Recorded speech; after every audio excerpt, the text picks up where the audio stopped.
Hola, muy buenas tardes. Un gusto saludar a la audiencia ahí de Córdoba. Y un poco triste lo que pasa en mi país, pero es importante debatir y conocer para que no se repita en otras partes, ¿no? Claro que sí. Ahí lo decíamos un poco, asumió Bolsonaro la presidencia y los cambios que hubo en el país hermano de Brasil fueron muy bruscos, ¿no? Con respecto a diferentes temáticas, con respecto a las políticas de los pueblos originarios, con respecto a las favelas. ¿Cuál es la visión global que tenés vos con respecto a esta presidencia y a las luchas sociales de este momento? Bueno, creo que es un buen resumen. En poquísimo tiempo, cosa de 5 meses, casi 6, ya se ha hecho un desmontaje total del Estado brasileño. Cuando uno mira por el tema del Congreso, del Parlamento, se puede tener una idea falsa de que se está haciendo muy poco este gobierno, porque de hecho los temas grandes Bolsonaro no logra aprobar, o sea, la reforma de la previdencia, el tema no avanza, el tema de las universidades, entonces las cosas caminan un poco y ahí se para. Pero, ¿qué ocurre? En cuanto tenemos estas cosas más grandes en debate y toda la sociedad se moviliza, él hace cosas por detrás que afectan efectivamente mucha gente, sobre todo los menos favorecidos, los que tienen menos poder de confrontación y de defensa. Eso es como lo que ocurre con los pueblos originarios. Entonces las tierras indígenas no van a ser aprobadas, las tierras indígenas, y hay mucho espacio que son reivindicados por los indígenas. Las que existen, él quiere como privatizar, sería algo como, hay ahí una tierra, entonces esa gente que ahí vive puede comercializar el espacio y las empresas pueden ingresar y hacer comercio y explotar esas áreas. Y él habla muchas tonterías, como que los indígenas tienen más tierras del que el agro, lo que es totalmente una estupidez, un desconocimiento, una cosa terrible. Entonces, hay un ataque en esta frente, también el tema del ambiente. Nosotros tenemos un ataque frontal, entonces la conferencia de ONU, Bolsonaro ya ha dicho que no va a participar, que no va a ser en Brasil, que quiere salir de la conferencia de clima como Estados Unidos, que eso no nos importa para nada, que incluso está en contra del desarrollo del agro, de la agroindustria, lo que también es total tontería porque es un desconocimiento completo de que el clima influye en las zafras, o sea, en la cosecha de todo. ¿Y qué más? En la educación tenemos ahí los estudiantes muy movilizados porque hay una frente de agresión a las universidades, porque es donde está el pensamiento crítico, donde se forma la gente que puede hacer frente a ese gobierno. Entonces hay un desmontaje ahí, como un corte de 30%, o sea, cualquier cosa que podemos pensar en nuestra casa, en nuestra vida, con un corte de 30%, eso se paraliza, ¿no? Si uno gana un sueldo y se corta 30%, se paraliza todo, no se paga más las cuentas. Entonces, hay un desmontaje total. Sí. Los temas también de otras minorías menos favorecidas, por ejemplo, los trabajadores que ganan un sueldo, esos también son afectados porque con Lula y Dilma había una política de incremento del salario mínimo, claro, por encima de la inflación, claro, y ahora se cortó. Entonces el aumento está por abajo, claro, entonces no es real, no se aumenta la inflación, se come nuestro sueldo y no ganamos nada con el aumento del salario mínimo. Vanessa, Daniel te habla, buenas tardes. Hola, Gonzalo. Vanessa, te quería preguntar, acá en Argentina hay una concentración mediática muy grande, los medios de comunicación están en manos de los sectores de poder, los sectores de derecha, que ocultan la realidad, ¿no? Tratan de permanentemente tapar lo que pasa en la Argentina. Me imagino que en Brasil pasa lo mismo. ¿Cómo ves el rol de los medios de comunicación allí en Brasil para que la gente pueda visibilizar todo lo que está pasando? Muy buena pregunta. Bien, nosotros lo que ocurrió en Brasil fue muy distinto de lo que pasó en Argentina. Entonces nosotros avanzamos muy poco en este debate en efectivo en Brasil. Entonces nosotros tenemos medios alternativos que hacen una confrontación, pero son demasiado pequeños. No hay, por ejemplo, televisión abierta que sea alternativa, y cuando sí la hay, porque hay una TV de los trabajadores, pero tiene como un espacio muy pequeño de donde puede llegar la señal. Y en efectiva, sí, o sea, en el país, que tiene una proporción gigante como un continente, no se llega. Entonces, lo que tenemos, de hecho, es la Rede Globo, que es como si fuera el Clarín, algo más o menos parecido, que tiene un poder que es muy grande, que sí puede sacar a un presidente, a una presidenta, como fue el caso de Dilma, como fue con Collor, Fernando Collor también. Claro.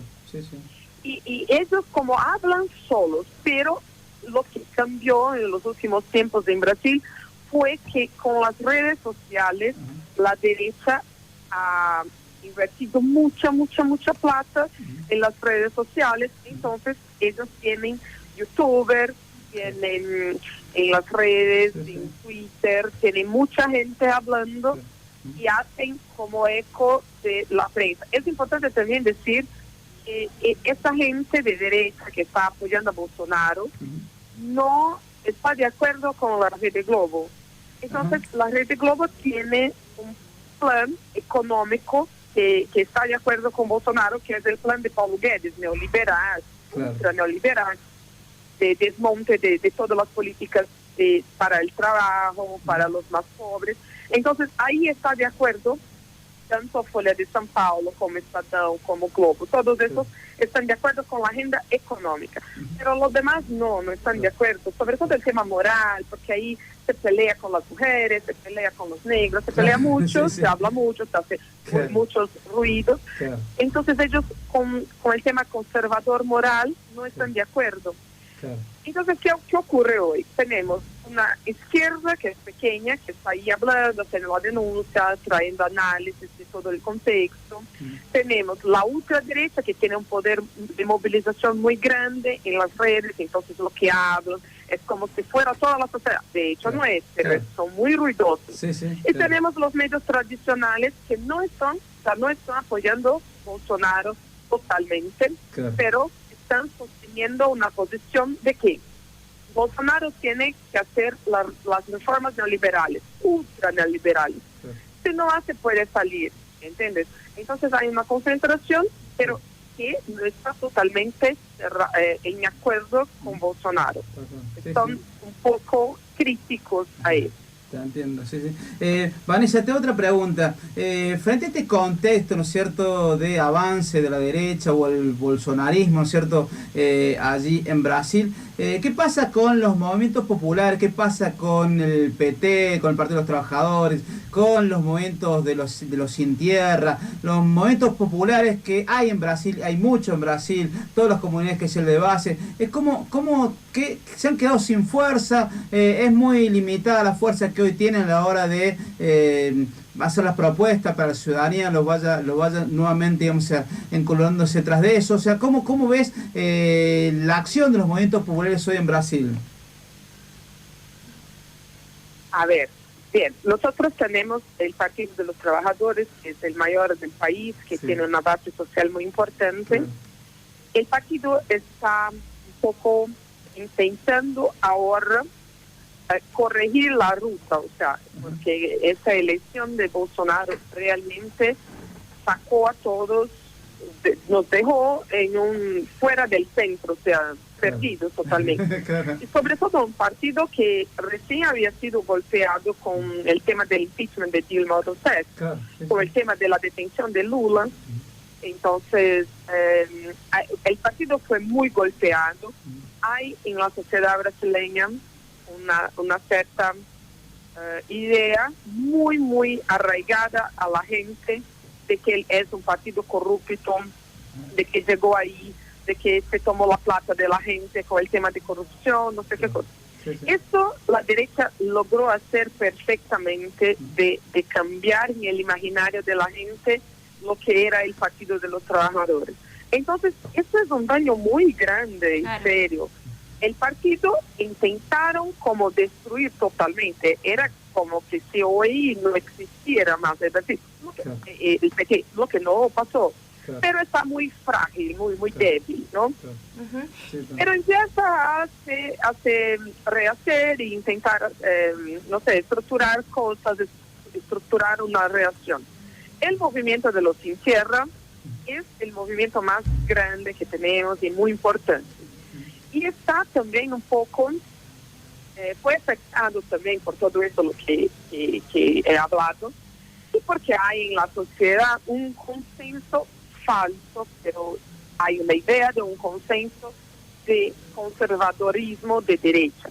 Entonces incluso la gente del MST está con miedo, la gente de bases, la gente humilde que está en el campo, tiene miedo de salir porque se piensa que va a apañar, que uno se va a romper la cabeza, ¿no? Porque es rojo, porque es del MST, y hay una criminalización de las protestas.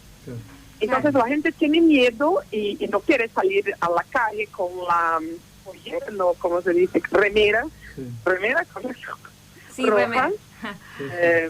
Sí, para protestar. Entonces están rearticulando también, están rehaciendo sus bases y logrando nuevamente cohesionar sus bases para que logren hacer movimientos masivos, como son masivos, pero la base tiene que dialogar todo el tiempo, no es así, no son como, mira, vamos allí y ya está, ¿no? Y hay lo que está surgiendo ahora, que es muy interesante fijarnos, es el movimiento estudiantil. Entonces, lo que nosotros miramos, y creo que ahí en Argentina ha llegado también esta información, en el día 15 de mayo hubo una movilización muy grande e importante en Brasil, con más de 1 millón de personas en las calles de São Paulo, de todas las ciudades, más de 200 ciudades, y la reivindicación era por la educación. Entonces eran niños, niñas, personas con más edad, maestros, y ahí para el día, si no me equivoco, 24 de junio, hay una huelga general que fue convocada. Está bueno. Entonces esos son otros sectores, que son los tradicionales, que están creciendo. Estamos acostumbrados. Bien. Está bueno. Vanessa, una última pregunta de mi parte. Nosotros acá en la Argentina como que estamos muy contentos con lo que ha generado el Papa Francisco en las barriadas populares, porque desde la iglesia se ha podido empezar a generar algunos procesos, digamos, de organización popular, de cambio junto a los movimientos populares. ¿Cómo impactó Francisco ahí en Brasil, digamos, o sea, especialmente con las comunidades de base que tenían mucho desarrollo en Brasil? No estamos en este momento de este debate, en verdad. La iglesia está siendo muy fuerte, la iglesia católica de Francisco está siendo muy golpeada también.